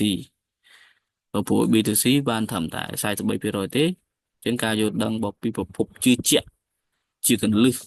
សម្រាប់ការសម្រេចចិត្តអញ្ចឹងពីយើងពី business to business វាបែបហ្នឹងអូខេតើតមួយ social media B2C អាចទទួលបាននៅផលិតផលច្រើនក្នុងបណ្ដាញសង្គមដោយឡែកវារហូតទៅដល់37%គណៈ B2B បាន12%ទេព្រោះមានន័យថាអា social media ហ្នឹងពេលដែលគាត់ធ្វើអាហ្នឹងទៅកាន់អតិថិជនវាមាន direct point ជាងពេល direct point ជាងវាបែបហ្នឹងអូខេចំណុចមួយទៀតតទៅជាមួយនឹង email effective email មានដូចយើងនិយាយពី slide ខាងដើមអញ្ចឹងយើងអាចថា2 3ដងក្នុងមួយសប្តាហ៍អញ្ចឹងទៅអញ្ចឹង email ក៏ជាឧបករណ៍ខ្ពស់ដែរសម្រាប់ B2B វាប្រសើរជាង B2C ដែរព្រោះ business យើងមានយើងមានភាពទុកចិត្តជាងព្រោះមនុស្សមួយចំនួនពេលដែលផ្ញើ email ទៅក៏អត់សូវមើលទេយើងមើលនិយាយថាបើគិតជាភាគរយដូចជា slide មុនយើងនិយាយតទៅជាមួយនឹង generation ជាដើមអូខេសម្រាប់មួយទៀត video content វាមានអនុភាពច្រើនជាងច្រើនក្នុង B2C តែវាមានសិទ្ធិខ្ពស់ជាង B2B ព្រោះតែវាផ្ដល់នៅបទពិសោធន៍ល្អហើយនឹងសម្រួលដល់ការស្វែងយល់របស់អតិថិជនយើងអូខេ discuss cycle វាដំណើរការសម្រាប់ចិត្តជាដើមហ្នឹង B2B វាមានពេលវេលាល្អជាងវែងជាង B2C ដល់66% 67% នេះវាបង្ហាញថាជាមូលហេតុមួយធ្វើឲ្យយើងហ្នឹង មានចេតនាជំរុញការតាមដានរបស់អតិថិជនរបស់យើងតាមរយៈនឹង search engine អូខេចំណុចមួយទៀតតកតងជាមួយនឹងអឺ ROI វាតកតងជាមួយនឹង return on investment អូខេអញ្ចឹងតកតងជាមួយ return on investment តកតងមួយ integrate ជាការសិក្សាស្វែងយល់យើងឃើញថាអឺវាជំរុញឲ្យបណ្ដាញយុទ្ធសាស្ត្រផ្សេងៗហ្នឹងយុទ្ធនាការរបស់យើងធ្វើឲ្យ ROI ហ្នឹងខ្ពស់ការប្រើប្រាស់បណ្ដាញហ្នឹងតែ2ទៅ3ដងដែលវាល្អប្រនៅបទពិសោធន៍សរុបឲ្យយើងជាបុគ្គលិកដែលមានតម្លៃខ្ពស់ចឹងទៅ content marketing យើងនៅនិយាយខាងដើមអញ្ចឹងវាជាអាវុធវែងហើយមិនងាយជួបនឹងរឿងបញ្ហាទេប៉ុន្តែពេលវេលាដែលតាក់តងទៅហ្នឹងវាជាពេលវេលាច្រើនពេកវាអាចថាប្រើរយៈពេលរហូតដល់1ឆ្នាំអញ្ចឹងវាមានត្រឹម34%ទេអូខេតទៅមួយទៀតតទៅមួយpaid research ហ្នឹងយើងអាចកត់សម្គាល់បានថាresearch app ហ្នឹងគឺក៏យើងបង់លុយសម្រាប់ផលិតផលរបស់យើងស្វែងរកហ្នឹងយើងផ្ដល់ហ្នឹងវារយៈពេលខ្លីទេក៏ប៉ុន្តែក្នុងទស្សនវិជ្ជាបែបហ្នឹងវាពាក់ព័ន្ធជាមួយទៅនឹងintern of purchase របស់យើងអញ្ចឹងវារៀងប៉ះពាល់គេចំណុចមួយទៀត social marketing អឺបើទោះបីជាការប្រកួតប្រជែងខ្លាំងប៉ុន្តែប្រសិនបើការផ្សព្វផ្សាយបណ្ដាញសង្គមរបស់យើងមិនមើល target របស់យើងទេយើងមិនសូវទទួលបានលទ្ធផលល្អទេជាចុងក្រោយតកតងជាមួយនឹង mail អ្នកដែលឈ្នះអស់គេហ្មងគឺគាត់មានតែគាត់ធ្វើរបៀបផ្សព្វផ្សាយ digital ហ្នឹងច្រើនសម្បូរបែបឲ្យផុតហ្មងមានតែយើងធ្វើឲ្យច្រើនហ្មងយើងមានអីយើងធ្វើហ្នឹងហ្មងអញ្ចឹងទៅបានវាល្អប្រសើរអូខេ slide បន្ទាប់តកតងជាមួយនឹង conclusion អញ្ចឹង conclusion ជាដើមយើងត្រូវតែមានទី1ចំណុចទី1យើងត្រូវមានយុទ្ធសាស្ត្រប្រើប្រាស់នៅបណ្ដាញឲ្យវាចម្រុះច្រើនឲ្យវាមានប្រសិទ្ធភាពក្នុងការបែងចែកទៅការផ្សព្វផ្សាយ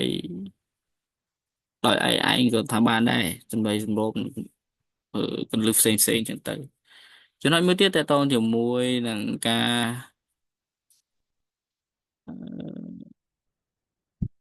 personal មានន័យថាឲ្យវាមានអនុភាពល្អបំផុតមួយនៅក្នុងការតាក់ទាញដូចជាជំរុញឲ្យអតិថិជនយើងឃើញយើងឲ្យបានកាន់តែប្រសើរឡើងអញ្ចឹងអ្នកប្រើប្រាស់ក៏ចង់បានសារមួយដែលតាក់ទងទៅនឹង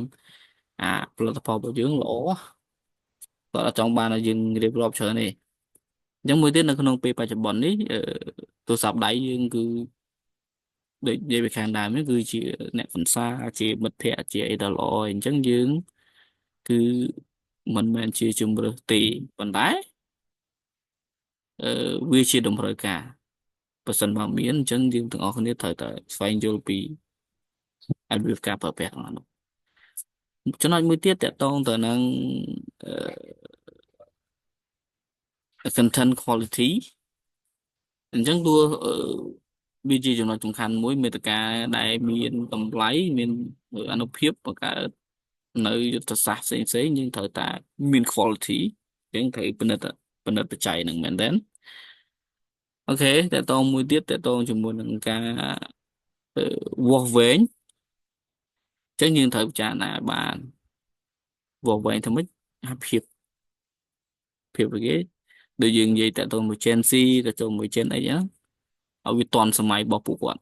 ឲ្យដឹងហ្មងដើម្បីអាចតាមដានទៅថាក្នុងចំណោមទាំងមូលអតិថិជនរបស់យើងនៅចន្លោះណាខ្លះ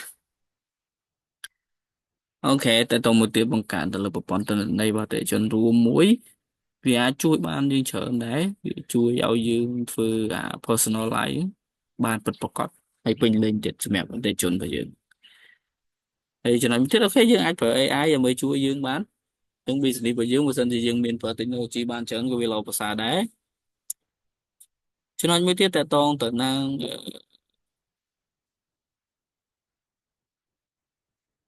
គេចំណុចមួយទៀតតើតទៅនឹងgroup function អញ្ចឹងយើងបង្កើតក្រុមអន្តរប្រតិបត្តិការជំនាញវាមានជំនាញច្រើនមកយើងត្រូវមានណាតើហ្នឹងអញ្ចឹងអាចបំលែងភាពមួយចំនួនឲ្យតាក់ទងជាមួយនឹងអតិថិជនហ្មងហើយមួយទៀតយើងប្រើវិធីសាស្ត្រ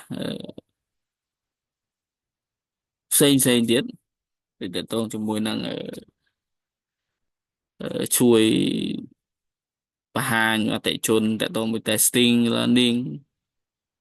ឲ្យបានលឿនបំផុតតាមដែលធ្វើបានវាមានប្រសិទ្ធភាពនឹងចំណុចចុងក្រោយតាក់ទងទៅនឹងpowerful យើងត្រូវចំណាយលើការវិភាគទិន្នន័យហ្នឹង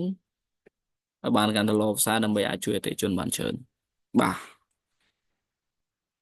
សូមអរគុណហើយ slide ខ្ញុំត្រូវបានបញ្ចប់ហើយខ្ញុំក៏សូមអរគុណសម្រាប់គ្រប់គ្នាដែលបាន